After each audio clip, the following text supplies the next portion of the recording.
নবী আমার সাহাবীদেরকে ডেকে বললেন, ও আমার সাহাবীরা মনে রাখো, আমি তোমাদের নবী, তোমাদের নেতা মুহাম্মাদুর রাসূলুল্লাহ সাল্লাল্লাহু আলাইহি ওয়াসাল্লাম বলে দিলাম, তুমি যদি তোমার আল্লাহকে দেখতে না পাও, ও আমার সাহাবীরা মনে রাখো, আমি আল্লাহ পাকের নবী বলছি, তুমি মনে মনে ভেবে নেবে আল্লাহ তোমায় দেখছে।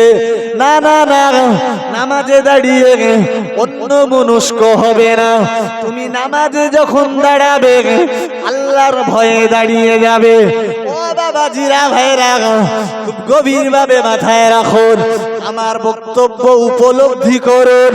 ও বাবাজিরা, ইসলাম জাহানের প্রথম খলিফা যার নাম হলো সিদ্দিকে আকবর, ও ভাইরা আমার, হযরত আবু বকর রাদিয়াল্লাহু তাআলা আনহু, যিনি আমার নবীর খুব অত্যন্ত কাছের মানুষ। ও ছেলেরা, ও মেয়েরা আমার, খুব গভীর ভাবে বুঝুন, দয়ার নবী মুহাম্মদুর রাসূলুল্লাহ সাল্লাল্লাহু আলাইহি ওয়াসাল্লাম নবীর কথা শুনবার পরে হযরত আবু বকর, যার উপাধি রয়েছে, নবী বললেন সিদ্দিকে আকবর, না না না, মুহাম্মাদুর রাসূলুল্লাহ সাল্লাল্লাহু আলাইহি ওয়াসাল্লাম নবী আমায় বললেন, এ আমার সাহাবীরা মনে রাখো, সারা উম্মতের আমল যদি এক পাল্লাতে দেওয়া হয়, আর আমার আবু বকরের আমল যদি আর এক পাল্লাতে দেওয়া হয়, আমি মুহাম্মাদুর রাসূলুল্লাহ সাল্লাল্লাহু আলাইহি ওয়াসাল্লাম বলছি, আমার আবু বকরের আমলের পাল্লাটা ভারী হয়ে যাবে। একবার মোহাব্বত করে বলুন সুবহানাল্লাহ, আর একটু মিলেমিশে বলুন সুবহানাল্লাহ। ও বাবাজিরা ভাইরা, হযরত আবু বকর সম্পর্কে নবী বললেন, লিকুল্লি নবিয়্যিন রাফিকু ফিল জান্নাহ ওয়া রাফিকি আবু বকর, আও কামা ক্বালা আলাইহিস সালাতুস সালাম। দয়ার নবী মুহাম্মদুর রাসূলুল্লাহ সাল্লাল্লাহু আলাইহি ওয়াসাল্লাম নবী আমায় বললেন, এ আমার সাহাবীরা শোনো, আমি রাসূলুল্লাহ বলছি, প্রতিটা নবীর জন্য আল্লাহ জান্নাতের ভিতরে একজন করে দোস্ত বানিয়ে দেবেন। আমি মুহাম্মাদুর রাসূলুল্লাহ, আমার দোস্ত হলো আবু বকর। জোরে বলুন। ও বাবাজিরা ভাইরা, সেই আবু বকর যেদিন শুনেছেন নবী বলেছেন, তুমি যখন নামাজে দাঁড়াবে, তুমি একটু চোখ বন্ধ করে তোমার রবকে দেখার চেষ্টা করবে। ও আমার সাহাবীরা, যদি রবকে দেখতে না পাও, তুমি মনে মনে ভেবে নেবে তোমার রব তোমাকে দেখছেন। জোরে বলুন। হযরত আবু বকর চলে যেতেন মসজিদ নববীতে। কেন কেন না, নবী বলেছেন যে আল্লাহকে নামাজে দাঁড়িয়ে দেখা যায়। সুবহানাল্লাহ। আনতা আবুদাল্লাহ কান্নাকা তারাহু, তুমি নামাজে দাঁড়াবে, তুমি তোমার রবকে দেখবে। আর রবকে যদি না দেখতে পাও, ফাইন লাম তাকুন তারাহু ফাইন্নাহু ইয়ারাকা। সুবহানাল্লাহ। তাহলে তো তোমার রব তোমাকে দেখছে। আচ্ছা, আপনার কি বিশ্বাস আছে যে আমরা যখন ইবাদতে দাঁড়াই আল্লাহ আমাদেরকে দেখতে পান না? কোরআন শরীফে আল্লাহ নিজেই বলেছেন, পৃথিবীর কোন চোখ আমাকে না দেখতে পেলেও আমি আল্লাহ সবাইকে দেখতে পাই। গভীর জঙ্গলের ভিতরে যদি একটা পিঁপড়ে হাঁটে, কি হাঁটে, আমি তাকেও দেখি, তার ডানা, তার পায়ের আওয়াজও শুনি। সুবহানাল্লাহ। আর আমি আবু বকর নামাজে দাঁড়াবো আর আল্লাহ আমাকে দেখবে না? হতে পারে? তাই তিনি এশার নামাজ পড়ে বসে থাকতেন। আর প্রত্যেক মসজিদে তো একজন মুয়াজ্জিন আছেন না? তো মসজিদ নববীর মুয়াজ্জিন হযরত বেলাল উনি আবু বকরকে বলতেন আপনি বাড়ি যাবেন না বসবেন? তো আবু বকর বলতেন তুমি যাও, আমি দরজা জানলা টেনে দিয়ে যাব কোন। কথা কি আমার শুনছেন? ভিতরে যদি একজন থাকে মুয়াজ্জিন, তিনি বলবেন তো না বলবেন না ভাই বার হন, আমি দরজা জানলা দেব। তো সে হয়তো বললো আপনি চলে যান, আমি দিয়ে যাব। দয়ার নবী মুহাম্মদুর রাসূলুল্লাহ সাল্লাল্লাহু আলাইহি ওয়াসাল্লাম আর সাহাবী হযরত আবু বকর মসজিদ নববীতে চলে যেতেন। ও বাবাজিরা ভাইরা, ভুল বুঝবেন না, বেয়াদবি নেবেন না। আল্লাহ পাকের নবীর সাহাবী যার ইমানের পাল্লা একদিকে রাখলে পরে আর তামাম উম্মতের ইমানের পাল্লা আর একদিকে রাখলে পরে নবী বললেন আবু বকরের ইমানের পাল্লাটা ভারী হয়ে যাবে। জোরে বলুন সুবহানাল্লাহ। ও ভাইরা আমার, তিনি এশার নামাজ পড়ে বসে থাকতেন বাবু, খুব গভীর ভাবে মাথায় রাখুন। হযরত বেলাল ডেকে বলতেন আসসালামু আলাইকা ইয়া আবা বকর। হে আবু বকর, ভাই আপনি বাড়ি যাবেন? আবু বকর বলতেন তুমি যাও, আমি যাব। এবার উনি আল্লাহকে দেখবেন বলে নিয়ত করতেন। সুবহানাল্লাহ বলে। এশার নামাজ হয়ে গেছে মানে সাধারণত স্বতন্ত্র মসজিদে আর খুব একটা লোক,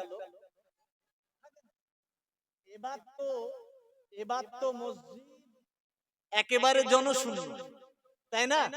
রাত যত গভীর হয়ে যায়, কথা বলেন, মসজিদ তত ফাঁকা হয়ে যায়, খালি হয়ে যায়। হযরত আবু বকর দাঁড়িয়ে যেতেন। কে দাঁড়িয়ে যেতেন? হযরত আবু বকর। দয়ার নবী মুহাম্মদুর রাসূলুল্লাহ সরওয়ারে কায়নাত হাবিবুল্লাহ জানিয়েছেন, ও আমার সাহাবীরা মনে রাখো, আমার আবু বকর মসজিদ নববীতে চলে যেতেন, নামাজে দাঁড়িয়ে পড়তেন। না না না না না, কেউ মসজিদ নববীতে থাকতেন না বাবা। ও আল্লাহর বান্দা, এবার আবু বকর দাঁড়িয়ে যেতেন, নামাজে দাঁড়িয়ে নিয়ত করে দিতেন, সূরা ফাতিহা পড়া শুরু করে দিতেন।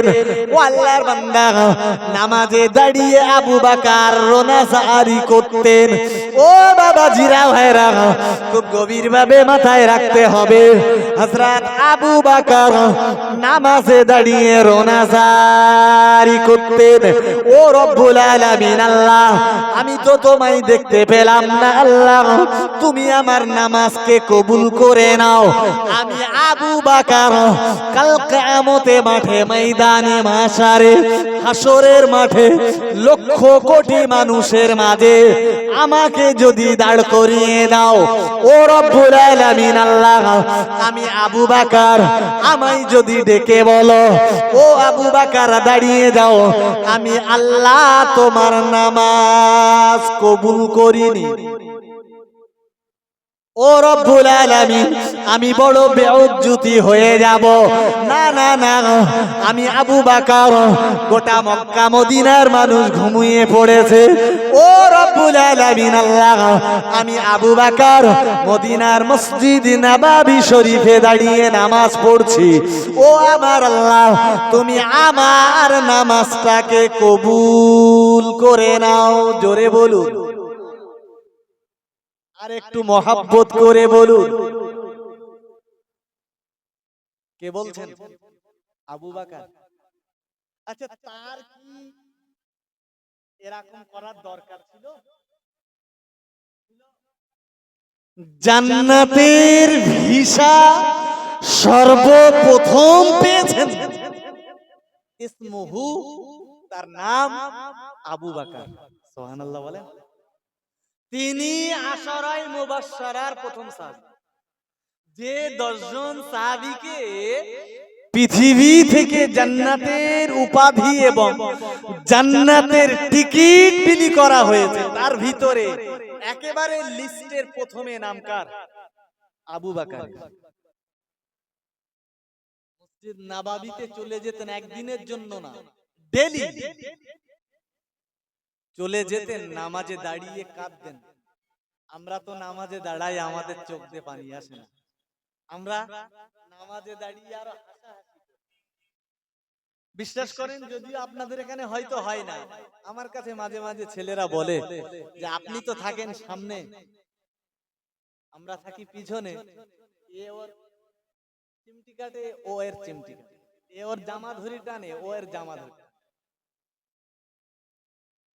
শুধু বাচ্চারা না, অনেক বুড়োরাও করে। বাচ্চা কাদের বলবেন আপনি? বেদিলি 4টি সন্তানের বাপ হয়ে যাবে, সেও ছেলেপিলের সাথে আড্ডা দিচ্ছে। তার মানে কি? হৃদয়ে কোনো আল্লাহর ভয় নেই। তার বোঝা উচিত ছিল হাযা মসজিদুন, এটা হলো মসজিদ, এখানে সেজদা দিতে হয়, এখানে বাদরামি করতে নেই। এখানে বাদরামি করতে নেই, এখানে আমরা যা করছি সব আল্লাহ দেখছেন।